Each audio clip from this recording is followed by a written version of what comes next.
So guys, you don't need surgery. You just need discipline. You need consistency. Surgery, and I'm not speaking on this from women's perspective, even though I would not like to date a woman that needs the surgery, but from a man's perspective, I seen a video on, again, social media, and it was this guy getting ab etching. And I'm like, wait, people do that? Like getting pumped up muscles, and then the whole Bandman Kevo thing, it came to my attention how he got surgery because he was working out so much and he just couldn't get rid of, the belly fat, which is not true, guys.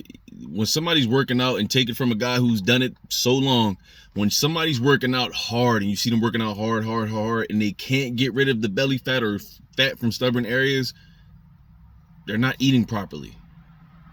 That's really all it boils down to. That's what people want to be in the gym and be able to eat whatever they want all the time, multiple times throughout the day, and to think that the gym is end all be all. It's like, no, the gym is, I'll say 40% of the work, or even 30% of the work.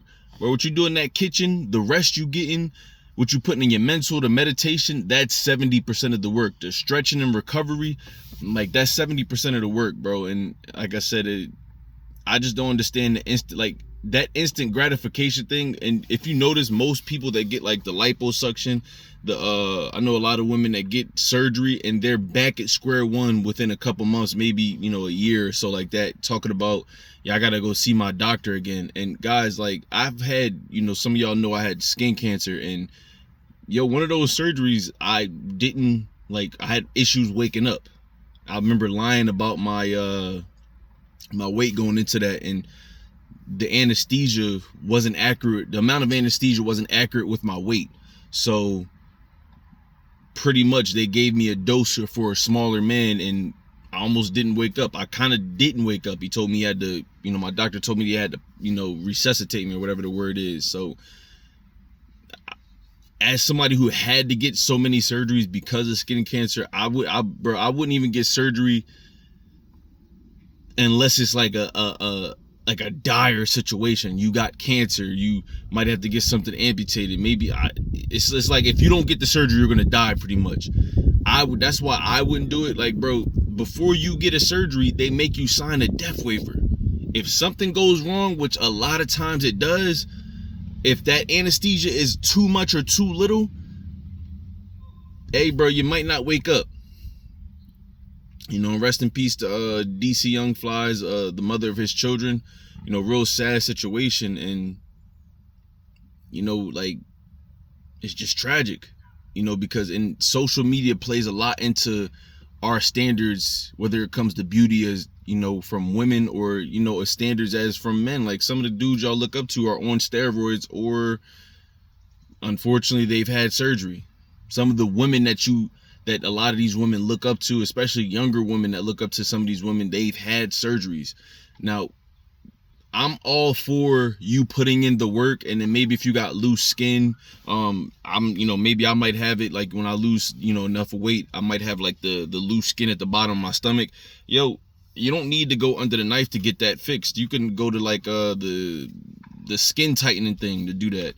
If you got the loose skin under the arms and everything, and you already lost the weight, then I would get the surgery, because me personally, I don't want to just have the skin just there, just to be having it there, you know what I'm saying? But just to not do it first and then get it, like, I would just, me personally, I feel better as a man putting in the work, and then seeing the number on the scale go down, seeing the inches go down on my waist, seeing, my shoulders getting more broad, my muscular tone starting to be more apparent, my posture, working on my posture, starting to be, more upright and in a manly, masculine way.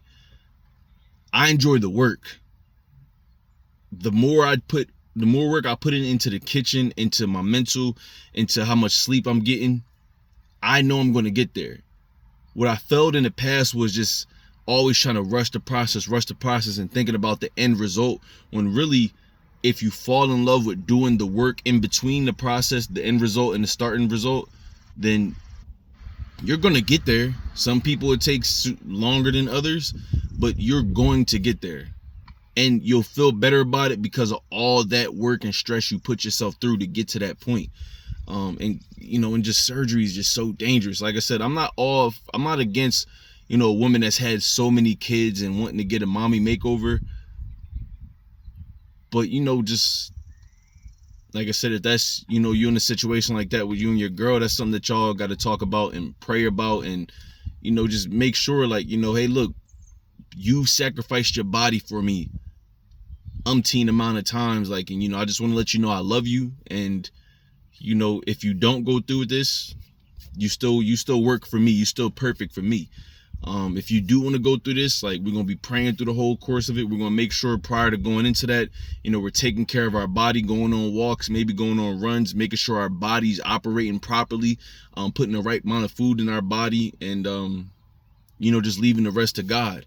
Because guys, that surgery rate, that mortality rate is 50%. To me, that's way too high to even be playing around with it just to have a look for a certain time of the year. Like I said, now after you've had a bunch of kids, then that's your body. I can't really tell you what to do with it. That's something that you and your spouse have to sit down, talk, and pray about. But for men getting surgery specifically, hey bro, listen, like I said, I would, if you're one of those brothers that's going to have loose skin at the bottom of your stomach, and everywhere else is cut up, you don't have to go under the knife and go into anesthesia. Go get the skin tightening joint. And if you was like 400, 500 pounds, yo man, go then lose the weight and everything first, do the right thing first, and then you can do it if that's something that you don't want to live with. But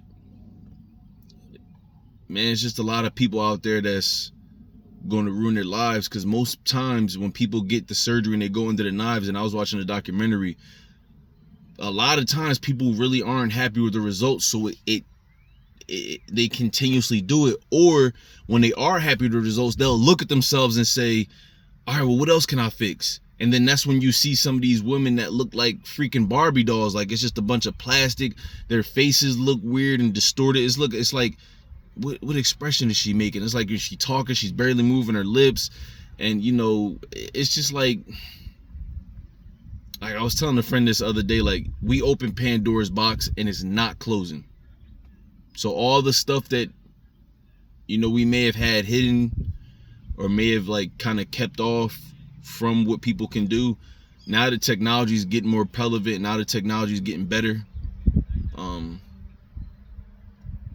It's just going to be so much more that people are going to try to alter, so much more ways that people try to alter themselves. And in the times we're in, mental health is rampant. People are constantly comparing themselves to people on these phones. And yeah, like, it's a crazy time, man. My heart goes out to a lot of people that have lost loved ones, trying to get surgeries and everything like that. People that always, feel like they're not as good as someone else because they may have a certain look. But try to do the work first, and then if you have to do it after that, like, I'm not talking about the skin tightening thing at the bottom of your stomach. If you gotta do surgery, that's something you just gotta pray about. And hopefully you don't have to, but if you got to, as a community, we just gonna all keep you in our prayers. Hopefully you have a safe surgery, you're able to wake up from it, and you also have a safe recovery, because there's a lot of women, men and women, that get these surgeries and then they gotta lose certain limbs, or they get infections and things like that. And to me, it's just not worth it. I was driving Lyft one day and I picked up a couple college girls from Rowan. If you're in the New Jersey area, the Philadelphia tri-state area, you probably know about it. And a couple white girls, and one of the friends, like, because I let one of them sit in the front seat and then they was all sitting in the back, and then one of them laid across their friend's like lap on her stomach, and I'm like, what is she doing? And they was all laughing like, oh, she just got her BBL, ha ha ha. And I'm like, you got a BBL in college? All right, but that's just me. Like, You know, and like I said, it's starting younger and younger. Like teen boys are getting on steroids a lot younger than what they were used to when I was in high school. You know, shoot, some of these dudes is getting in steroids in middle school, bro. So I don't know, man. Guys, like I said, like I think the gifts and the curses of social media, some days the gifts outweigh itself, and then other days the curse is just far ahead, man. So guys, y'all stay safe in this beautified world, this constant comparison world where people, you know, feel like they're less than because other people are cheating the game. And just stay prayed up out here, man. I love y'all. I'm about to get to my workout. Peace.